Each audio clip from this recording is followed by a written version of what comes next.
Vamos a la playa, a mí me gusta bailar el ritmo de la noche, sounds of fiesta. Vamos a la playa.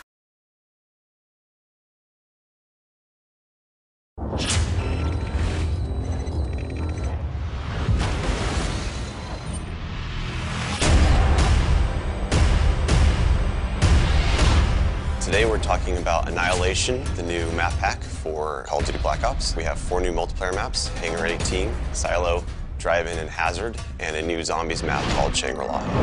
Hangar 18 is based in the highly controversial Area 51, and it has a lot of Easter eggs that play up the conspiracy theory aspect. Hangar 18 is a medium-sized map. It has a pretty classic multiplayer gameplay structure. All the paths lead through and around the hangar. It kind of caters for all game types. You've got your close quarters going through the hangar. You've also got some sniper points as well. Strategically, you want to hold down the hangar. If you can work with your teammates to really control the 4 main flow points, then you're going to dominate the map. Silo is based on a Russian underground nuclear missile silo construction site. It's probably one of the largest maps in the entire game. Silo favors players who take their time because there's a lot of flank routes and a lot of interconnecting paths. So players who are smart and use decoys and pay attention to the mini-map are going to be more successful. You can't really stick around in one place for too long because you're going to get shot from multiple angles. You really need to learn how to play the map, how the paths flow, and you need to stay on the move.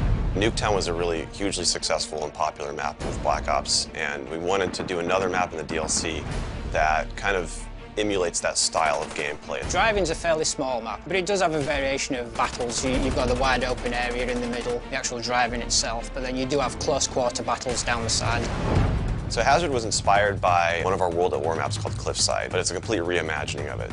We've actually turned it into a golf course. It's a great level. Hazard is probably one of the only maps in the game that focuses almost exclusively on long-distance engagements, and the long-range snipers and LMG gunners and assault rifle guys are going to have an advantage. You're definitely going to want to avoid the fairway if you're not a sniper and stick to the edges of the map where there's some more intense choke points and medium-range engagements.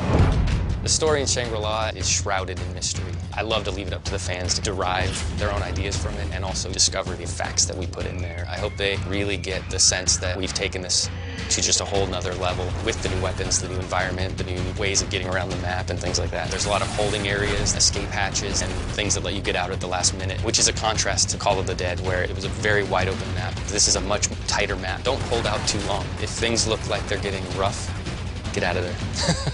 It's time to go. With Annihilation, we had a goal that we really wanted to push the visuals in all the maps. Each map feels very unique from one another. They feel like the kind of maps that you just want to spend a lot of time in. Annihilation hits Xbox Live Marketplace on June 28th.